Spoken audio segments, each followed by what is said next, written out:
Biar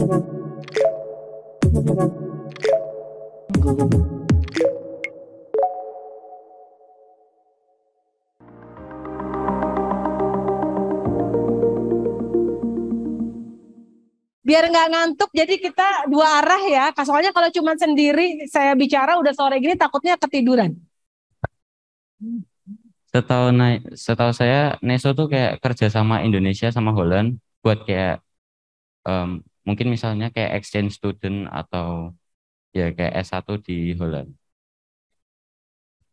Jawabannya sebetulnya tidak tepat, tapi saya menghargai keberaniannya. Karena tadi jawabannya Nufik Neso adalah suatu program, bukan program. Kami ini organisasi, ya. Jadi salahnya itu bukan program. Untuk exchange, pertukaran, iya betul, pertukaran knowledge, kita kerjasama pendidikan, Indonesia Belandanya benar. Jadi nggak salah, kurang tepat aja. Mami boleh pilih deh hadiahnya. Mau sama Emi punya hadiah apa? Silahkan pilih duluan. Boleh pilih mau apa. Kalau nggak ada di situ, kalau mau kaos kayak gini bilang sama Emi nanti kita kirim minta alamatnya. Jadi kami ini organisasi non-profit yang dibiayai pemerintah Belanda untuk kerjasama pendidikan.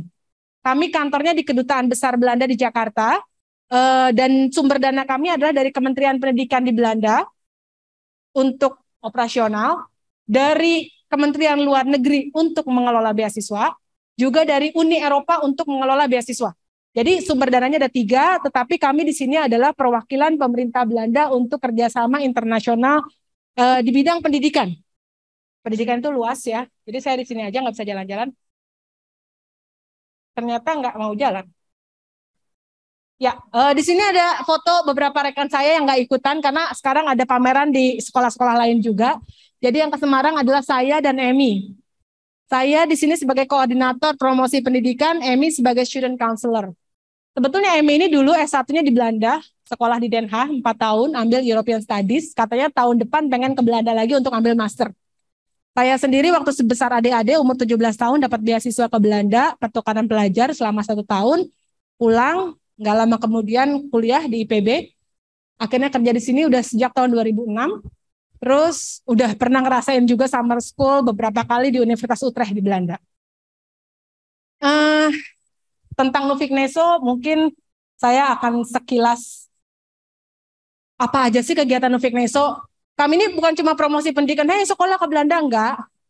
Kami juga promosi pendidikan sekolah di Indonesia buat orang yang ada di Belanda. Karena apa? Sebelum saya mulai presentasi, saya ingin adik-adik semua yang ada di sini tahu sekolah di mana aja bagus. Mau di Belanda, mau di Indonesia, mau di negara apapun. Yang penting itu fit dengan kemampuan dan minat. Kemampuan apa? Kemampuan finansial, kemampuan akademik, passion, minat itu. Jadi yang akan saya jelaskan di sini bukan betapa bagusnya sekolah di Belanda atau semua harus sekolah ke Belanda, enggak. Tapi yang akan saya jelaskan di sini adalah apa sih yang bisa kita dapat atau gambarannya seperti apa sih kalau kita sekolah ke Belanda? Kenapa sih orang sekolah ke Belanda? Apa sih syaratnya untuk bisa sekolah ke Belanda? Atau apa syaratnya untuk bisa dapat beasiswa? Boleh tanya, kalau udah nggak sabar, atau mau dengerin boleh, habis itu bertanya, suka-suka aja. Jadi sekali lagi sekolah di mana aja bagus, kita dengarkan seperti apa sih sekolah di Belanda dan persiapannya seperti apa. Ya udah, ini saya akan kemukakan beberapa alasan untuk sekolah di Belanda berdasarkan survei dari international student yang ada di Belanda. Sebelum saya ke slide berikutnya, saya ingin tanya, nggak dikasih hadiah apa-apa sih, cuman kenang-kenangan notebook aja. Yang ada di sini coba angkat tangan, kira-kira, pasti adik-adik duduk di sini berharap atau mikir mau sekolah ke Belanda. Kira-kira alasan apa yang membuat adik-adik pengen sekolah ke Belanda? Ada yang bisa angkat tangan? Atau belum ada yang kepikiran kenapa mau sekolah ke Belanda? Nggak ada yang berani angkat tangan. Aku pikir aku aktif-aktif. Tadi begitu. Atau udah sore? Kira-kira kalau ditanya apa sih alasan yang adik-adik punya kenapa ingin sekolah ke Belanda? Ada yang bisa jawab? Alasan orang bisa berbeda-beda. Alasan itu nggak bisa diseragamkan. Ya, saya yang mau ke sana aja deh. Kalau opini saya mungkin salah satunya adalah beasiswanya yang banyak. Itu aja sih. Ya. Bagus, saya janji yang ngasih ini nanti catat aja. Yang penting, salah satu alasan orang pilih sekolah ke Belanda adalah beasiswa yang banyak. Betul, itu juga terkemuka dalam salah satu survei dari International Student. Tersedia beasiswa untuk sekolah Belanda menjadi daya tarik Belanda untuk jadi tujuan studi. Kita lihat apa lagi. Tapi ternyata beasiswa itu bukan jawaban mayoritas dari international student. Jawaban mayoritas adalah karena untuk sekolah ke Belanda tidak perlu belajar bahasa Belanda. Itu jawaban yang didapat paling banyak dari international student. Kenapa? Bayangin, ini kan bahasa banyak ya, bukan cuma dari Indonesia aja gitu kan, dari Filipina punya bahasa sendiri, dari Jepang punya bahasa sendiri. Mereka ingin punya pengalaman internasional. Kalau mereka harus belajar bahasa baru, itu akan nambah beban selain beban akademik. Kata yang nggak suka belajar bahasa, kalau kata yang suka itu bukan beban, tapi peluang untuk bisa dapat ilmu baru. Tapi international student, mereka goalnya adalah akademik. Jadi buat mereka nggak perlu belajar bahasa, ekstra bahasa itu jadi tujuan kenapa mereka mau sekolah ke Belanda. Satu, kenapa di Belanda nggak perlu belajar bahasa Belanda, padahal Belanda bahasanya bahasa ibu.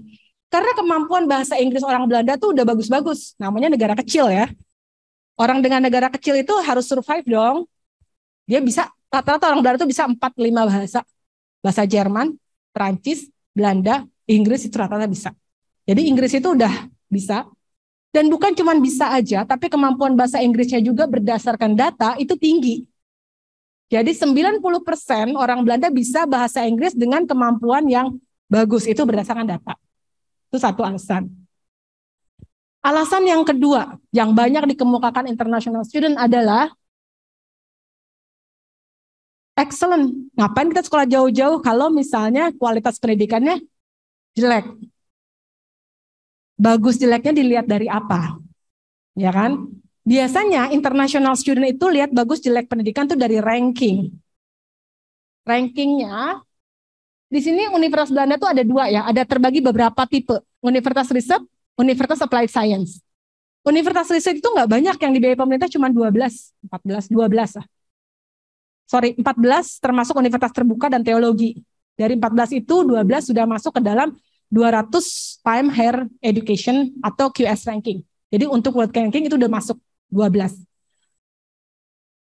Dan semuanya itu masuk di 300 besar ranking. Semua universitas riset Belanda masuk di 300 besar universitas ranking. Artinya, semua universitas Belanda itu masuk di 0,2% universitas terbaik dunia.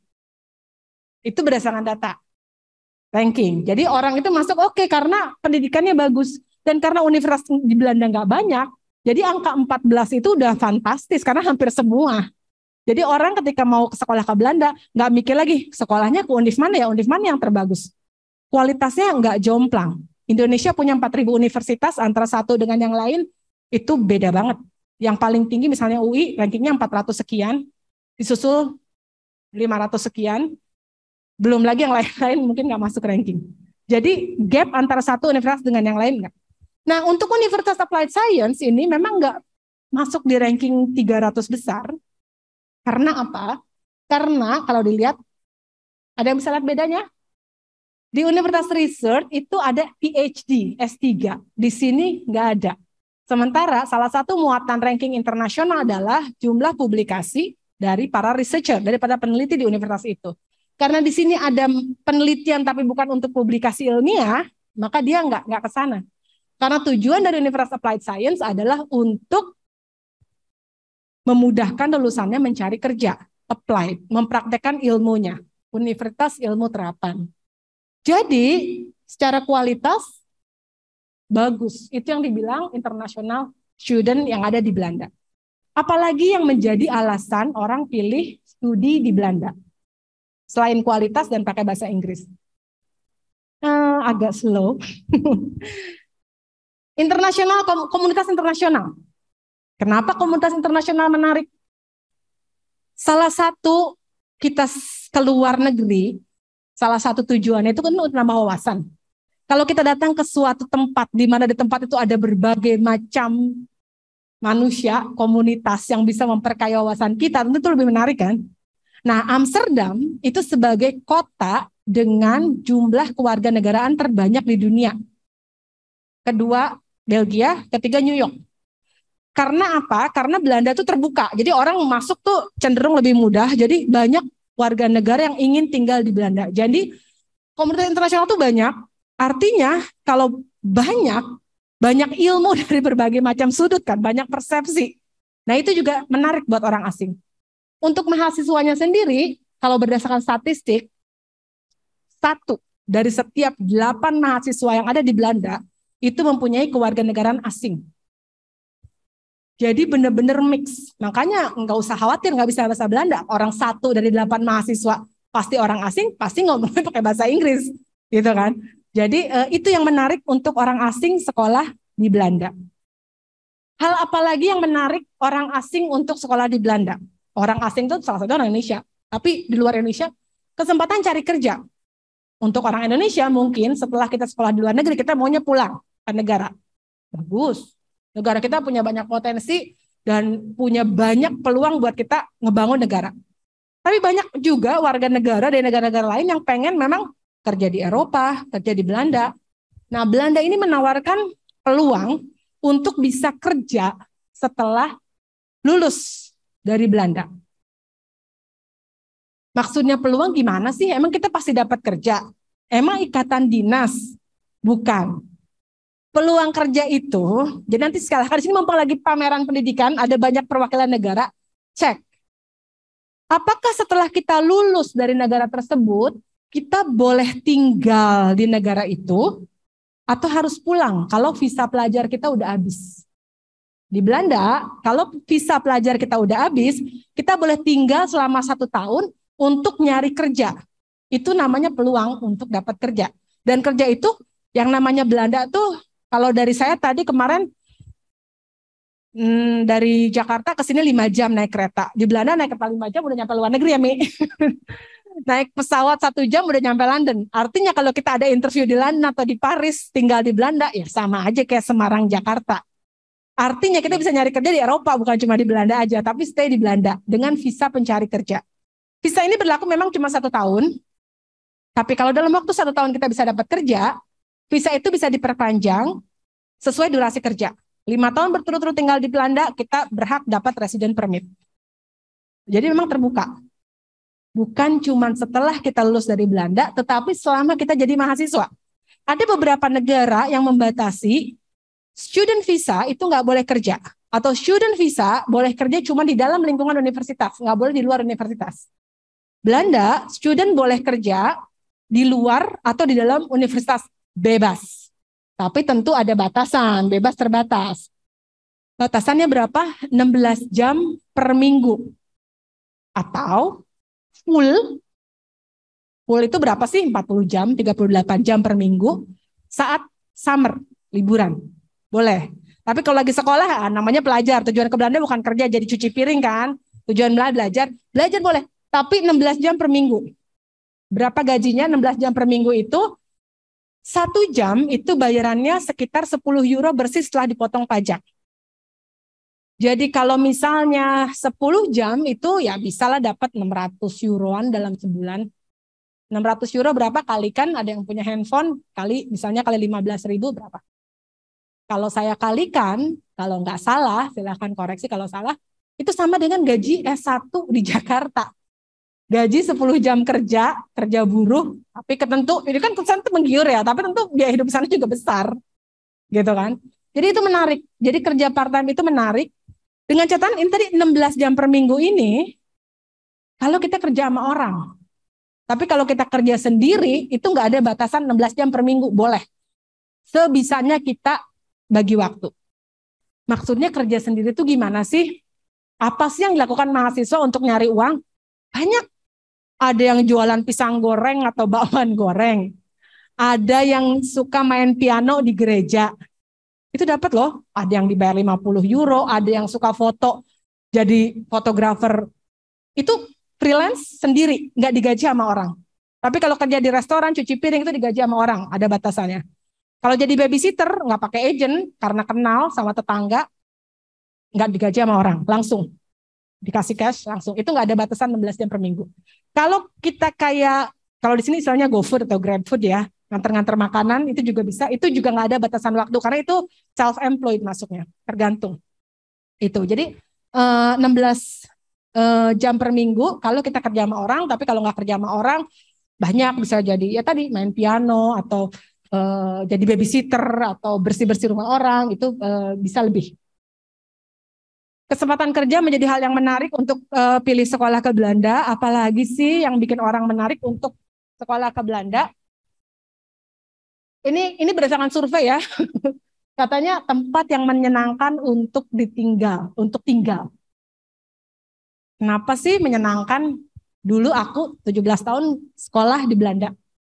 Sekolah di Belanda itu apa yang aku rasakan, ke sekolah naik sepeda gitu kan. Waduh, buat yang suka naik mobil di sini pasti males kan, gayuh sepeda 5 kilo, bolak-balik 10 kilo per hari, capek. Tapi setelah aku pulang dari Belanda, aku merasakan kualitas hidup di sana tuh ternyata memang beda. Udara. Kita di sini tolong-menolong antar orang tuh kayak udah culture Indonesia yang aku rasakan karena aku tinggal di keluarga di Belanda.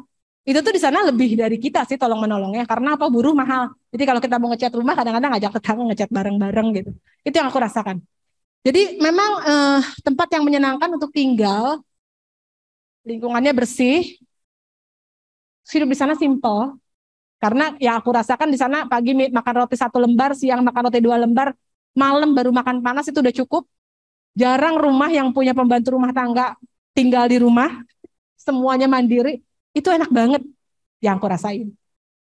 Terus karena negaranya kecil, kita bisa jalan-jalan. Aku waktu itu summer sama teman-teman naik sepeda ke Jerman dari Belanda, itu menyenangkan banget. Ya bukan cuma jalan-jalan, tapi juga apa namanya, ya nanti buat yang mahasiswa bisa internship atau kerja di luar. Jadi ya banyak sih alasan orang bisa ngelihat dari lingkungan, bisa ngelihat dari terutama karena kita punya hubungan historis sama Belanda. Orang Belanda tuh aku rasakan lebih ramah sih sama orang Indonesia, lebih terbuka gitu kan. Jadi emang menyenangkan aja tinggal sana. Terus makanan Indonesia juga banyak di Belanda. Jadi aku yang penyuka mie ayam bakso super pedas itu bisa dapat di Belanda gitu kan. Jadi nggak kangen makanan Indonesia, itu juga buat orang Indonesia tambahan alasan.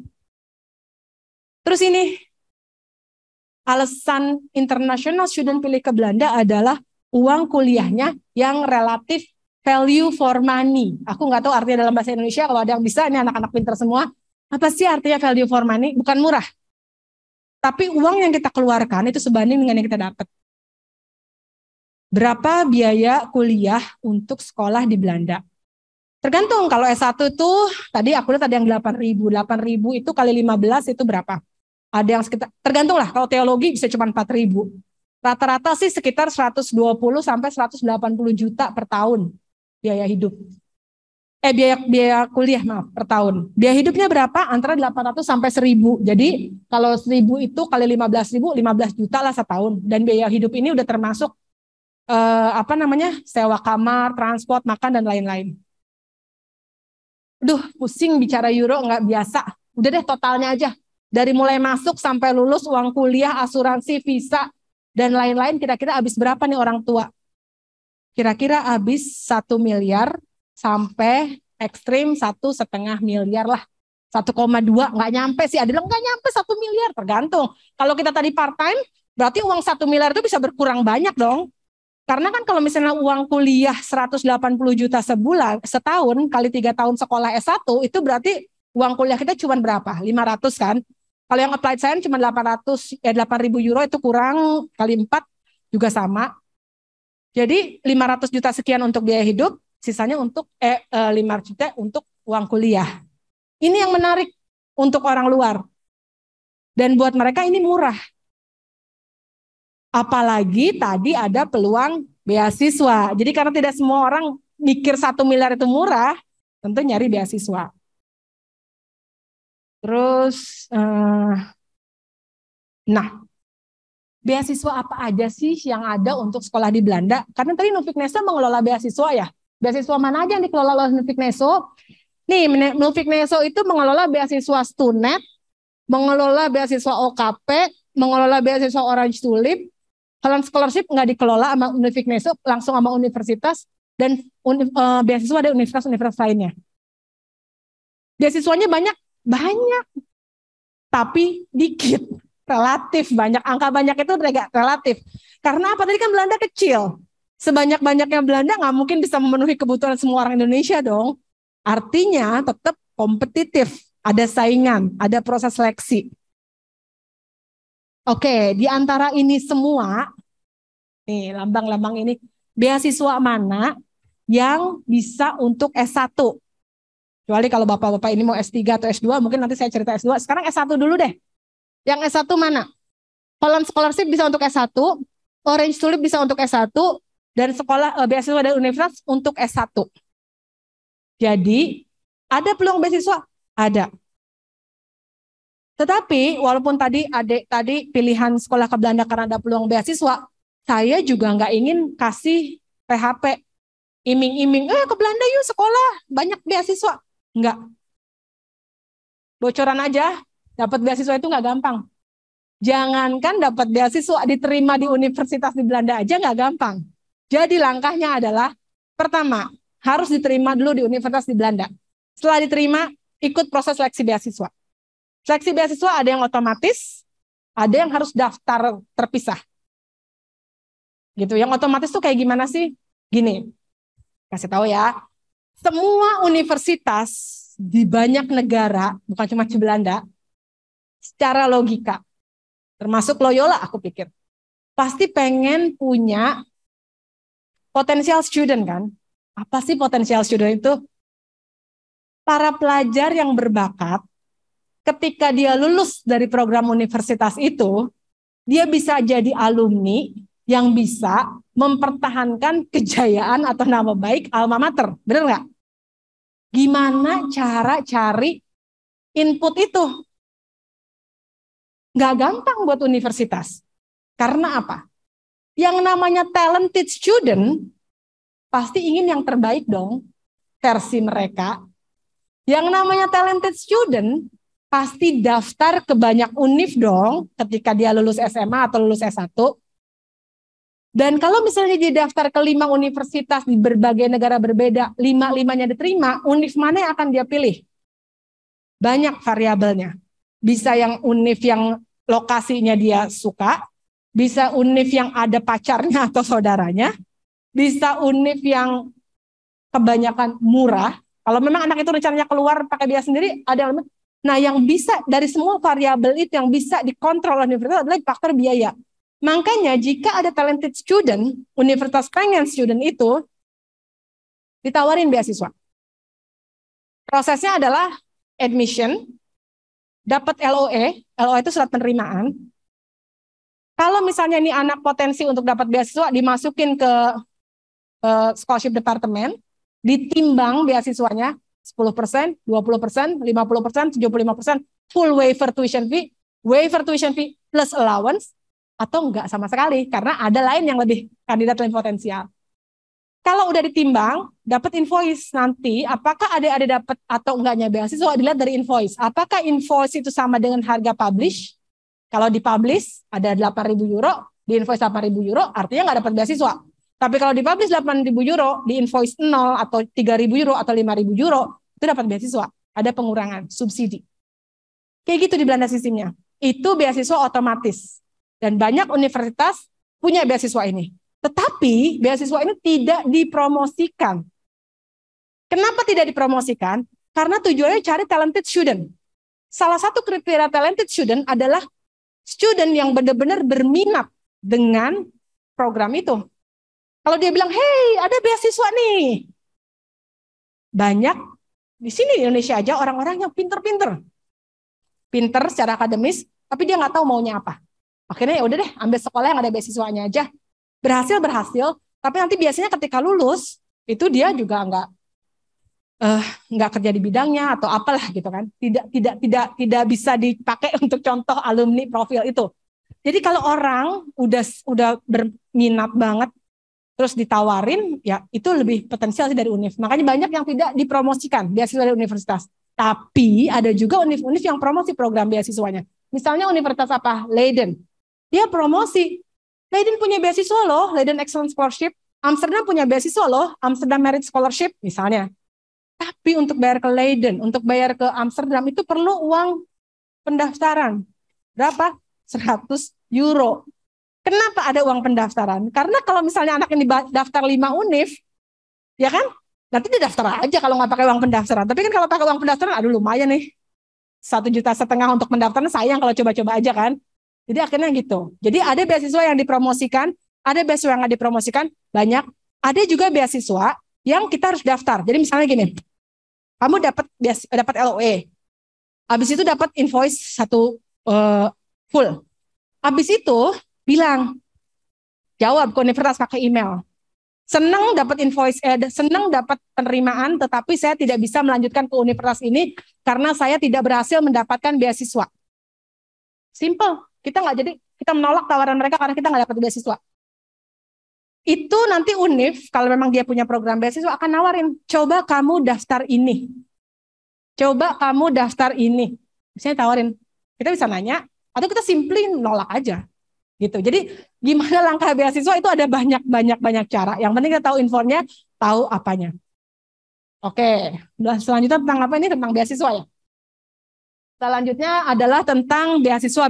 Tadi kan ada beberapa banyak beasiswa, apa yang bedain. Jadi Stunet sama OKP itu memang beasiswanya full. Tapi untuk S2, untuk adik-adik menuju S2 perlu sekian tahun kemudian. Jadi mungkin nanti udah nggak ada atau gimana, atau namanya programnya ganti, lupakan. Orange Tulip ada untuk S1. Berapa potongannya? Tergantung program studi. Ada full waiver 100% tuition fee, ada yang 10%, ada yang 20%. Lihat. Tapi itu tidak untuk semua program studi, jadi harus lihat dulu. Holland Scholarship cuma potongan 5.000 euro dari pemerintah Belanda, tapi lewat universitas. Jadi nggak lewat Nuffic Neso. Jadi nanti tapi ini cuma untuk tahun pertama aja ya. Jadi kalau tahun kedua, tahun ketiganya, either cari program beasiswa lain, dan lain-lain. Dengan kata lain, dari semua cerita yang tadi, kalau mau sekolah ke Belanda, kalau saya boleh menyarankan, ini untuk Belanda ya, mendingan di-save, tanya orang tua, bisa nggak support uang 1 sampai 1,5 miliar sampai kita lulus? Kalau orang tua jawab bisa, daftar. Tapi dengan cara sesuai minat kan, belum tentu diterima juga gitu kan. Udah, berangkat kalau kita terima. Nah, setelah terima kalau kita dapat beasiswa, bonus, simpen. Dapat kerja part-time, bonus. Nanti habis itu mau kerja magang, atau misalnya buka usaha, atau lanjut master dengan uang sisanya itu, silahkan. Tapi jangan misalnya orang tua punya uang 500 juta untuk sekolah, terus gambling, saya sekolah ke Belanda aja, lumayan 50 juta untuk tahun pertama bisa, tahun kedua nyari beasiswa aja. Saya sih nggak nyarankan kayak gitu buat ke Belanda atau kemanapun. Jadi yang namanya pendidikan itu direncanakan. Ya nggak usah dipegang sekarang, tapi minimal ada rencana. Ada kejadian-kejadian, misalnya dia tiba-tiba di tengah studinya orang tuanya meninggal atau apa, nggak bisa biayain, kasihan. Jadi nggak ada yang nggak bisa lanjut, ada yang lanjut dengan jangan susah payah. Saran saya gitu. Jadi beasiswa ada, tadi betul ada, tapi beasiswa itu bukan tujuan. Saran saya cek dulu minatnya apa. Apakah program studi yang saya minati ini ditawarkan di Belanda? Kalau iya, apakah internasional program atau enggak? Kalau misalnya ada ditawarkan internasional program, apa persyaratannya? Habis itu bisa baru cek ada beasiswanya enggak? Gitu kalau di Belanda ceritanya. Kalau untuk S1, di sini ada yang kelas 10 enggak? Banyak. Kelas 11? Kelas 12. Oke. Kenapa saya pengen tanya berapa banyak di sini? Karena banyak kelas 10 menarik nih. Menarik. Kenapa menarik? Per tahun kemarin, pemerintah Indonesia punya beasiswa, mungkin udah dengar adik-adik, sebelumnya nggak ada soalnya. Beasiswa BIM, Beasiswa Indonesia Maju. Menurut saya itu beasiswa generous banget. Kenapa? Karena anak-anak dikasih kesempatan untuk dapat beasiswa full, uang kuliah, biaya hidup dari pemerintah Indonesia. Kenapa aku tanya yang tingkat 10? Karena tingkat 10 kalian masih punya waktu untuk mempersiapkan mendapatkan beasiswa. Tapi untuk yang tingkat 12, yang kelas 12 sekarang dan belum mempersiapkan sebelumnya, itu agak susah. Kalau belum siap bahasa Inggris, kalau belum siap dana. Kalau yang tingkat 10, kalau belum siap dana masih bisa usaha. Apa usaha untuk sekolah ke luar negeri?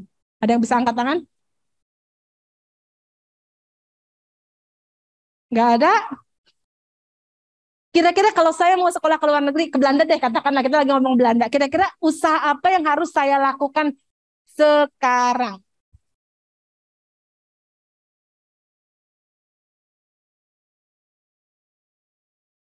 Nggak ada yang berani cerita apa nggak ada yang berani mengungkapkan pendapat?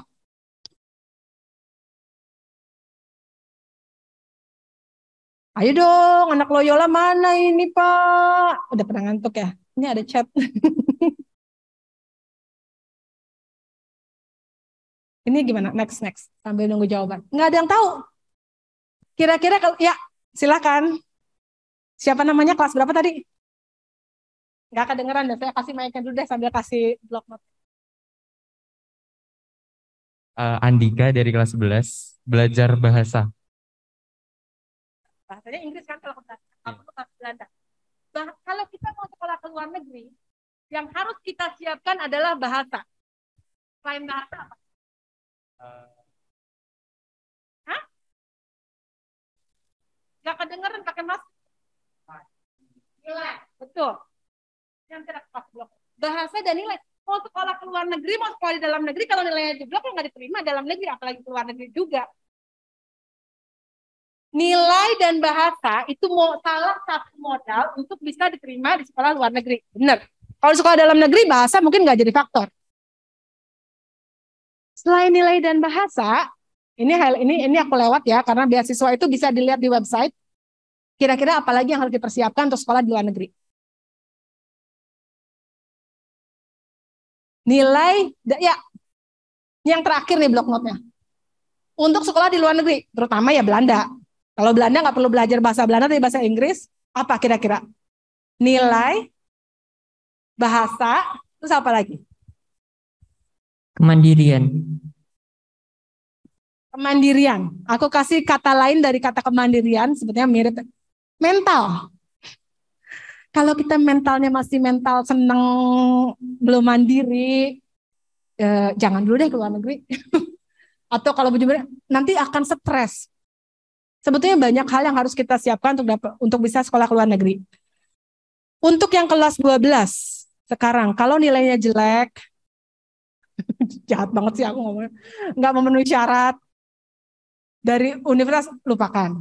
Bahasa Inggrisnya belum, lupakan. Kasian. Mendingan kita fokus sama sesuatu yang bisa achieve. Kelas 11 masih ada waktu, kelas 12 masih ada waktu. Untuk yang mau beasiswa, selain nilai, selain mental, kemandirian, selain bahasa, ada lagi hal lain yang harus dipersiapkan. Mumpung masih kelas 10 atau kelas 11. Dana. Kalau misalnya kita, blok note-nya udah habis,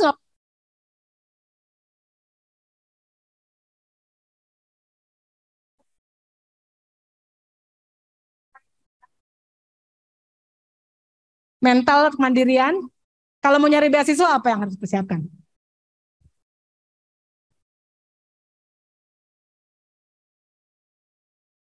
Kayak prestasi gitu. Prestasi. Prestasi harus dipersiapkan sebagai penunjang dari nilai dan bahasa dan mental. Kenapa perlu prestasi? Karena kalau misalnya kita nggak punya prestasi, prestasi itu apa sih? Juara umum di Loyola itu prestasi, betul. Tapi apakah itu cukup? Hei, saingan kita bukan cuma Loyola ya, ada anak Kanisius juga yang mau ke Belanda.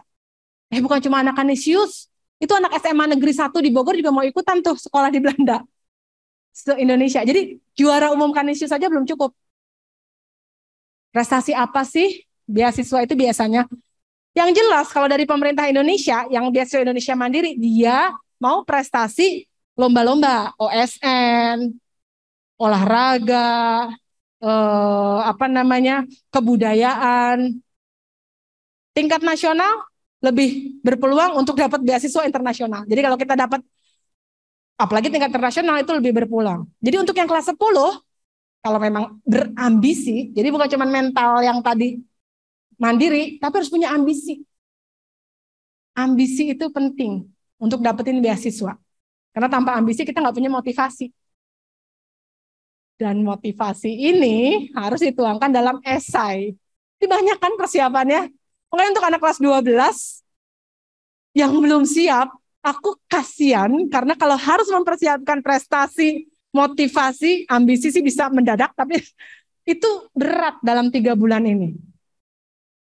Bisa pakai uang? Bisa. Kalau punya uang bisa. Tapi belum tentu yang punya uang itu bisa sekolah ke Belanda atau ke luar negeri.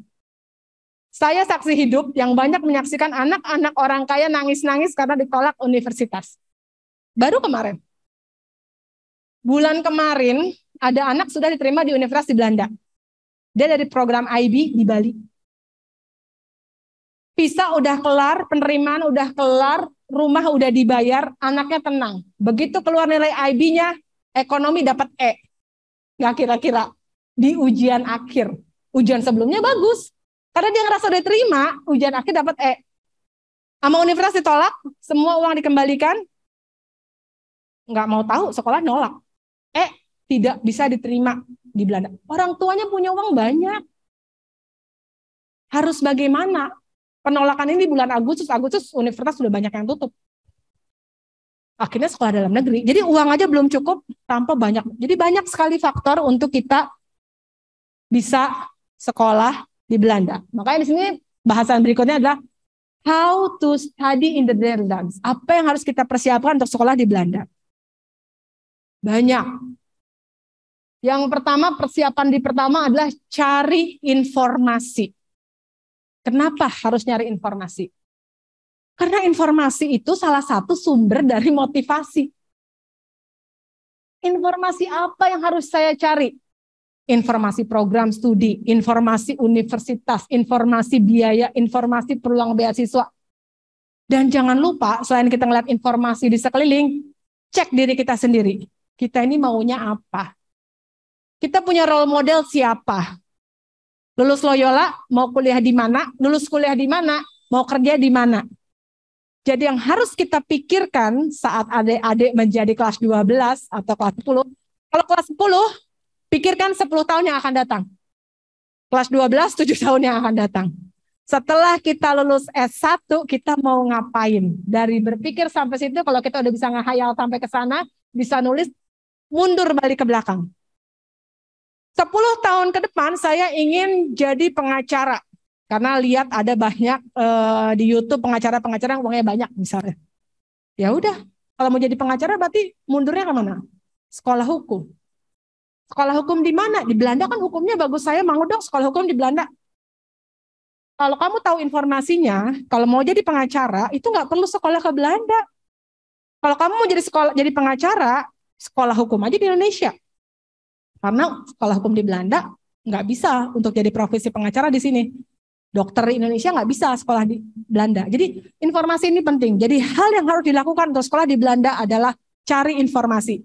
Program studinya apa, syaratnya apa, tanya juga diri sendiri, 7 tahun ke depan, 10 tahun ke depan mau ngapain, tarik mundur, 4 tahun lulusnya gimana, tarik mundur lagi, baru sekarang. Jadi apa yang harus bisa dilakukan sekarang, cari informasi setelah tahu apa yang kita mau. Susah untuk tahu minat sendiri ini. Yang kedua, cek syarat. Tadi aku udah ngecek kan, syarat sekolah ke Belanda apa? Nilai, bahasa Inggris, mental, motivasi, prestasi. Cek, apa sih syaratnya? Sebetulnya syarat cuman supaya diterima di universitas sama. Ijazah, transkrip, kemampuan bahasa Inggris, lembar, esai atau motivasi. Sama, nggak jauh beda, sama universitas di mana-mana, apa lu harus sama. Nah, tapi dalam memenuhi persyaratan itu harus ada perjuangan dong. Untuk dapetin ijazah mesti belajar dari sekarang. Untuk bisa punya motivasi mesti lihat-lihat role model kita kemana, ke depannya kita mau ngapain, apa yang kita suka itu. Jadi yang namanya memikirkan sekolah itu bukan cuma 3 bulan, tahun, semakin dini. Makanya tadi saya senang tuh perjalanan sana. Iya memang banyak kan kelas 10 karena memang untuk kelas 10. Jadi adik-adik kelas 10, pesan saya nikmatin masa muda, tapi jangan lupa juga pikirin masa depan. 7 tahun, 10 tahun, 5 tahun ke depan mau ngapain. Nah, setelah kita tahu informasinya, setelah kita cek persyaratannya, Terus persyaratan, dikumpulin tuh semua persyaratan. Untuk dapetin ijazah tentu kita harus ngumpulin nilai ujian-ujian bagus, dikumpulin nilai TOEFL, tes TOEFL atau IELTS, kumpulin, tunggu. Untuk daftar sih gampang, online, nggak usah datang ke sana, nggak usah survei, gampang. Online daftar, tunggu, bayar, serahkan, bayar. Berapa lama ini proses ini, dari mulai cari informasi sampai bayar, sebetulnya ini proses 6 bulan aja cukup. Sebetulnya. Tetapi ada yang lupa di sini adalah dalam rangka collect, mengumpulkan. Mengumpulkan prestasi nggak bisa cuma 6 bulan. Mengumpulkan kemampuan bahasa Inggris nggak bisa cuma 6 bulan. Ada persiapan di situ. Ininya sih cuma 6 bulan. Tapi dalam rangka supaya kita bisa diterima, yuk sedini mungkin. Setelah kita tahu informasi, kalau kita memang punya ambisi, ya udah mulai. Gitu. Ini cuma 6 bulan kalau biaya sendiri. Kalau kita mau nyari beasiswa, ini perlu waktu setahun.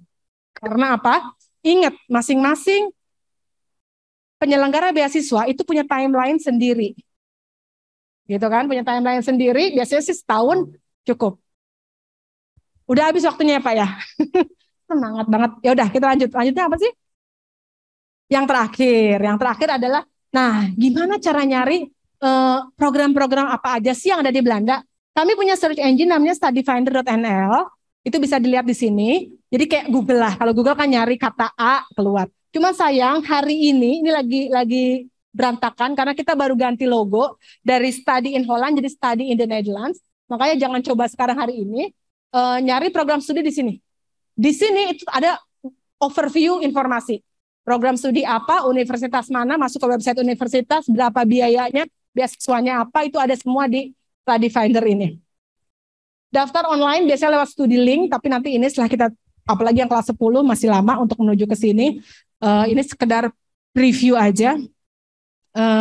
Ini nih, ini sih cuman persyaratan aja. Akademik diploma, transkrip ini pasti bisa. Kalau ini adik-adik nih yang mau daftar ke Belanda, aku sarankan daftarnya itu pas kelas 12, tapi sebelum bulan Desember. Artinya September, Oktober, November, Desember itu waktu yang paling ideal untuk ngumpulin semua ini. Kenapa sih harus sebelum Desember? Karena tadi 6 bulan cukup, betul. Saya kasihan, takut kayak yang diceritain tadi.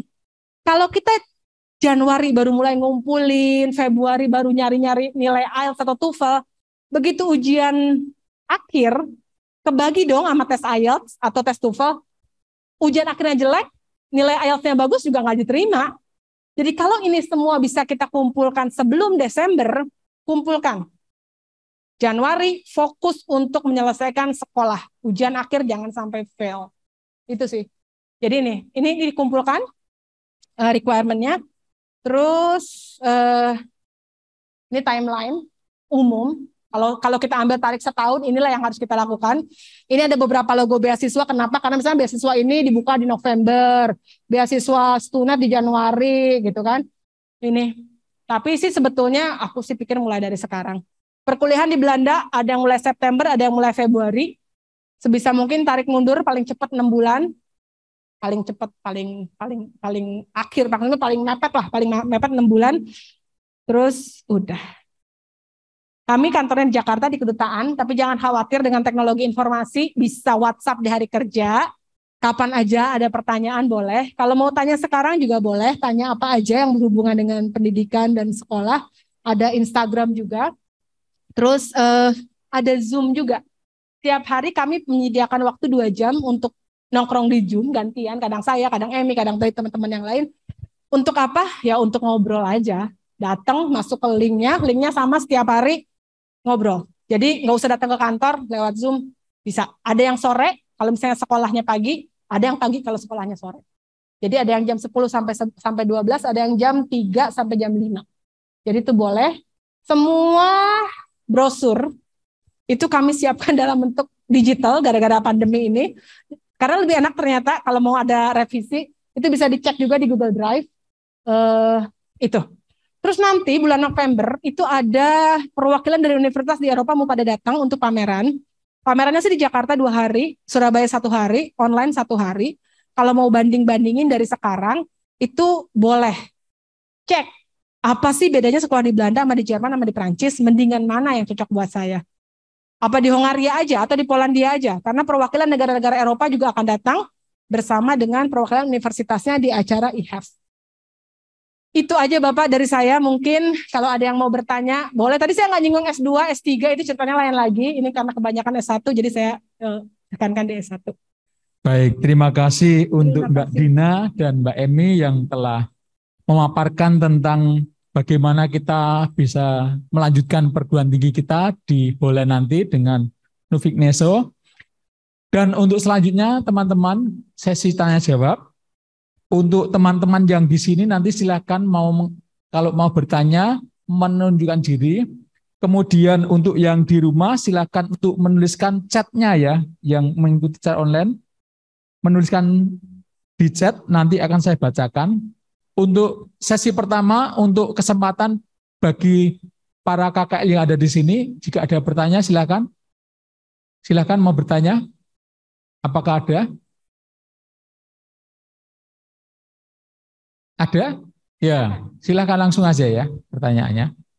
Sebutkan nama dan pertanyaannya apa. Selamat sore Mbak Dina. Saya Budi, nama saya Budi. Saya mau tanya, setelah saya tadi mengikuti ini Nuffic Neso yang telah dijelaskan, saya mau tanya, untuk kami semua ini butuh gambaran seandainya ada data itu di Belanda, universitas apa yang paling banyak diminati oleh paling enggak orang Indonesia lah. Mungkin bisa dikerucutkan misalkan dalam kategori sains. Kira-kira apa yang paling diminati? Jadi kami paling enggak perlu susah-susah untuk ngecek kan. Oh ini yang paling banyak universitas ini.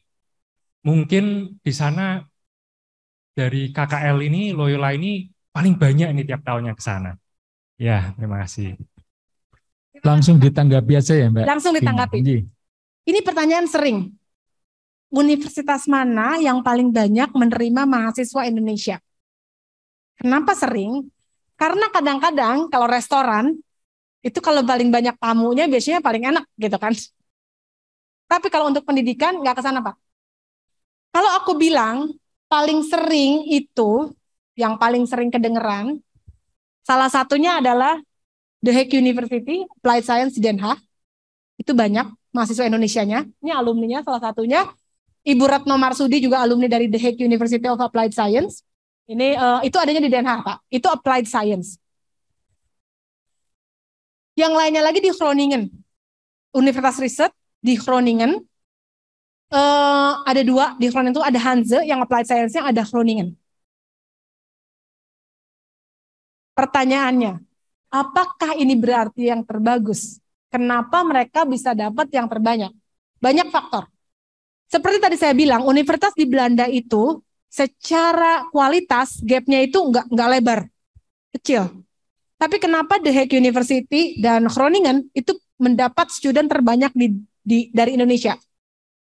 Alasan logikanya adalah mereka mempunyai kantor representatif di sini, di Indonesia, di Jakarta. The Hague yang pertama itu ada dua bangsa, dulu memang kerja di Neso dan aktif. Karena dia aktif, maka The Hague itu dia merekrut, dia tahu sekolah-sekolah mana yang potensial. Artinya sebetulnya Pak, yang namanya informasi, kalau informasi ini nyampe, misalnya saya nih diundang sama kedutaan Belanda di Malaysia. Saya cerita, oke, sekolah ke Belanda nggak perlu belajar bahasa Belanda, tuition fee di Belanda 180 juta rupiah atau 8.000 sampai 10.000 euro. Orang-orang di Malaysia itu tercengang Pak, karena biasanya Malaysia itu kiblatnya Inggris. Ketika tahu ada peluang di Belanda, Eropa dengan peluang kerja dan tuition fee segitu, mereka kaget. Nah, orang rata-rata kalau udah terima informasi tentang Belanda, mereka tertarik.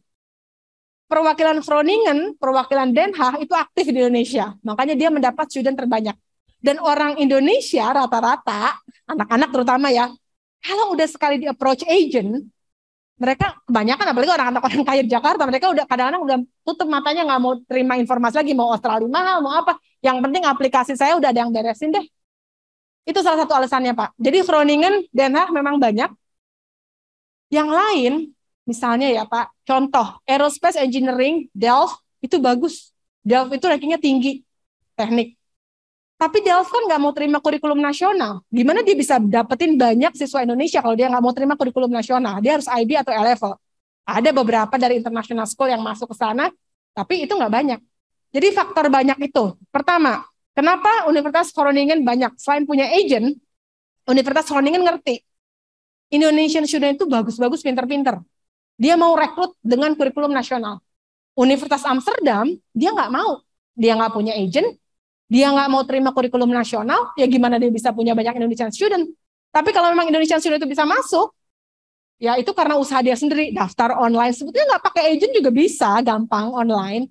Gitu. Jadi untuk science itu, Groningen punya science. Nah sekarang yang baru buka itu 2 tahun terakhir, Leiden. Dia juga lumayan, Indonesian student-nya. Tapi kenapa Groningen lebih laku dari Leiden? Ya, karena beberapa fakultas, bahkan dulu sebelumnya, Groningen itu nggak bayar untuk uang pendaftaran.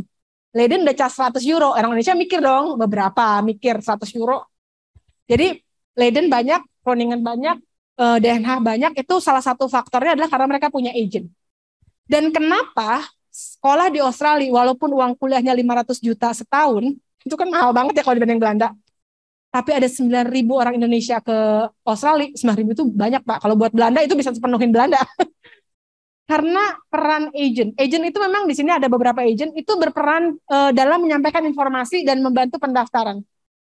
Jadi kalau saran saya, terutama buat yang para ambisius ini, cari info di website, sekarang banyak pendaftaran lewat website. Kalau kita bisa makin mandiri, seperti poin yang disampaikan Ade di sana, peluang kita mendapatkan sekolah terbaik itu sebetulnya lebih banyak. Gitu. Jadi kayak gitu. Tapi kalau memang waktunya sibuk, ini Groningen juga bagus, Den Haag juga bagus, Leiden juga bagus. Kalau mau pakai agent terbantu.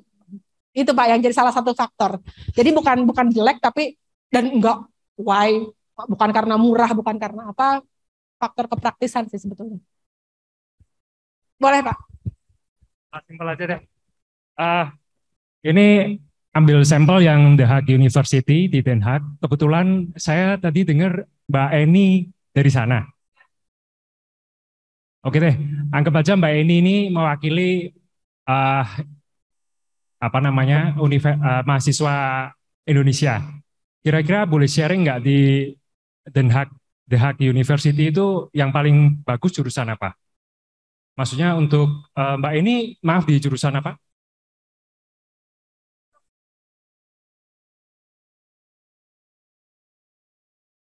Oh, bukan sains ya? Oke, nggak apa-apa deh. Saya pengen...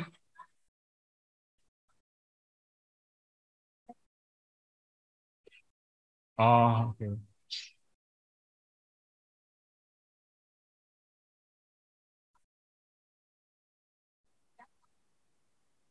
Ya.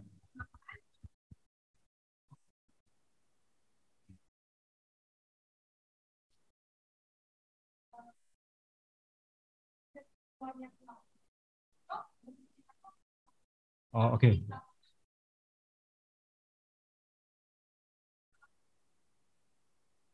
Oh, oke. Berarti food science ya, food science ya. Terus ini dong sharing kesan-kesannya di Belanda. Jadi untuk kami ini yang pengen ke sana, mungkin bisa tahu, wah jangan deh, di sana makanan kurang cocok. Mungkin jarang ada nasi mungkin ya. Atau mungkin di sana susah cari tempat-tempat ngobrol misalkan, atau gimana. Atau mungkin universitasnya terlalu sulit karena adaptasinya lama, atau bagaimana. Saya butuh untuk anak saya ini kira-kira seperti apa ini. Alumni. Baik, terima kasih Pak untuk pertanyaannya. Pertanyaan yang bagus juga karena mungkin kita juga nggak mau mempromosikan hanya spesifik university ya gitu ya. Karena kita juga kan sebetulnya mewakilkan untuk seluruh perguruan tinggi di Belanda. Tapi senang juga bisa sharing sedikit, mungkin lebih kepada memberikan informasi perbedaannya apa sih, apa yang bisa didapat dari kedua jenis universitas yang ada di Belanda gitu ya Pak. Nah, mungkin kalau karena saya dulu pernah di salah satunya University of Applied Sciences, jadi saya cerita lebih dalam di situ. Jadi kalau di applied science itu kan memang mereka fokusnya lebih kepada practical oriented ya Pak. Jadi lebih ke praktek gitu ya. Nah, itu juga salah satu yang menurut saya cukup menarik perhatian ya, atraktif buat international students. Kenapa? Karena contohnya deh, ambil program Process and Food Technology. Jadi di program ini karena fokusnya praktek, dia itu ada program wajib magang di universitasnya. Nah, di PFT ini mereka sendiri menawarkan magangnya itu 2 kali dalam satu program ini. Jadi nanti di tahun kedua sama tahun terakhir, tahun keempat. Itu kan untuk mahasiswa sangat menarik banget ya. Pertama, selain mereka bisa langsung terjun, langsung mengerjakan proyek langsung dari perusahaan, kedua mereka juga sebenarnya buka network langsung ya, mungkin nanti setelah lulus pengen langsung kuliah, langsung kerja gitu ya di Belanda, itu sebenarnya bagus banget buat kita mulai buka network gitu. Walaupun di sana sendiri memang semua serba sendiri, mandiri ya, jadi proses untuk pencarian internship pun itu cari sendiri gitu. Kampus hanya memberikan channel, misalnya kamu bisa via career center gitu, atau nanti bisa konsultasi sama alumni gitu ya. Biasanya nanti kalau di kampus-kampus itu mereka suka ada alumni day atau ada guest lecture dari alumni datang, terus mereka presentasi gitu ya. Ini juga menarik biasanya. Ini juga yang membantu untuk kita cari salah satunya internship gitu. Itu salah satu saja sih caranya untuk cari. Nah, yang lainnya sih sebenarnya kalau untuk lecture, ngerjain assignment itu sih semuanya sama ya di mana-mana ya. Mau nggak harus kuliah di Belanda juga di Indonesia juga sama.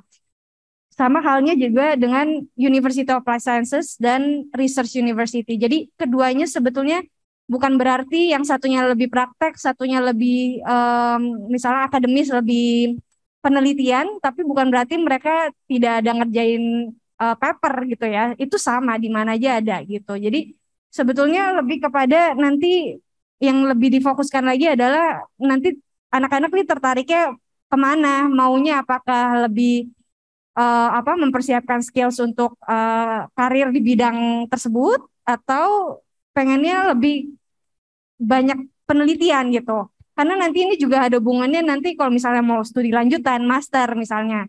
Itu lain hal lagi gitu ya. Jadi mungkin yang perlu ditekankan sih sebenarnya itu dulu sih Pak, kalau menurut kami gitu. Jadi bisa tahu nanti kalaupun mau master di Research University, karena itu kan nanti ada syaratnya beda lagi tuh. Kalau sebetulnya dari Applied Science malah nggak bisa langsung ke Research University, harus pre-master dulu. Nah, kenapa lagi tuh pre-master gitu? Apalagi nih gitu. Jadi pre-master tuh sebetulnya kuliah sebelum melakukan core program dari masternya itu kita harus punya fondasi dulu kan ya Pak. Jadi di fondasi ini kita pastinya kampus akan melihat apakah akademik background-nya kita sudah memadai dengan program masternya. Kalau tidak harus pre-master dulu gitu. Nah ini biasanya 6 sampai 1 tahun gitu, 6 bulan sampai 1 tahun gitu. Jadi kalau lebih ke sharing, kalau yang pengalaman mungkin pastinya anak-anak juga akan diminta lebih mandiri sih pasti Pak. Karena kan pertama kali mungkin luar negeri, lalu kuliah dalam bahasa Inggris, belum terbiasa dengan, mungkin di sini lebih sering sistem SKS ya Pak. Jadi itu juga harus dikurang-kurangin karena kalau di sistem Belanda itu benar-benar sebelum lecture kita langsung udah harus baca dulu tuh ya buku yang udah ada jurnal dan segala macam yang halamannya berlapis-lapis sebelum kita udah ini. Karena kenapa? Sebetulnya profesor sendiri tuh dosennya nanti nggak benar-benar ngebahas banget bukunya. Pada akhirnya mereka cuma cerita sebetulnya, cuma diskusi. Itu sebetulnya itu yang penting sih Pak. Itu yang nanti akan membangun karakter juga sih dari studennya sendiri, karena mereka jadi lebih aktif, lebih bisa mengutarakan opininya. Jadi jadi sebetulnya lebih ke banyak diskusi sih sebetulnya kalau di lecture itu. Nah itu baru lecture, nanti belum lagi ada kelas yang lebih kecil biasanya namanya seminar. Itu kelas-kelas yang nanti misalnya year pertama itu ada 5 kelas gitulah. Nanti mereka punya kelompok-kelompok sendiri. Nah itu biasanya akan lebih detail lagi. Itu sih kalau dalam akademisnya seperti itu. Kalau yang saya alami gitu ya pada saat kuliah dulu. Kalau yang lain mungkin wah saya bisa berjam-jam sih Pak ceritanya kan macam-macam ya. Mulai dari kulturnya mungkin kita culture shock gitu ya. Kalau saya sih mungkin nggak terlalu apa karena saya juga ada keluarga mungkin di sana. Cuman pastinya bakal ada culture shock sih dari pendidikan tinggal sendiri ya semua harus sendiri gitu apalagi tinggalnya jauh sekali dari keluarga dari orang tua jadi pastinya nggak bisa tuh yang kayak minta tolong dong gojekin gitu ketinggalan apa nggak bisa ya semuanya sendiri cuci sendiri jadi lebih mandiri aja sih kalau apa ya makanan tadi Bapak sebut juga makanan kalau itu sih jangan khawatir lah Pak kalau di Belanda sih gampang semua apalagi juga sejarah Indonesia dan Belanda justru malah Belanda tuh ya makanan tuh paling gampang diketemuinnya di makanan Indonesia gitu. Bahkan kemarin terakhir ya pas ada Stunet Day Pak Ambasador yang ada di Belanda sendiri di KBRI itu cerita ada lebih dari 300 restoran Indonesia ada di Belanda dan itu pastinya paling banyak sih memang di Den Haag sih Pak. Karena kan banyak ya warga Indonesia aja tinggal di sana dan memang kedutaannya kan memang base-nya di situ gitu sih Pak. Kalau yang lain nanti mungkin takutnya ada yang nanya-nanya lagi, silahkan kami masih ada di booth Nufik Neso sampai jam berapa nanti? Sampai tutupnya lah, sampai kita bisa jawab semuanya di booth 34 gitu. Nanti datang aja, kita pasti ya dengan senang hati share pengalaman, share tadi apa yang mungkin belum sempat ditanyakan di sini gitu.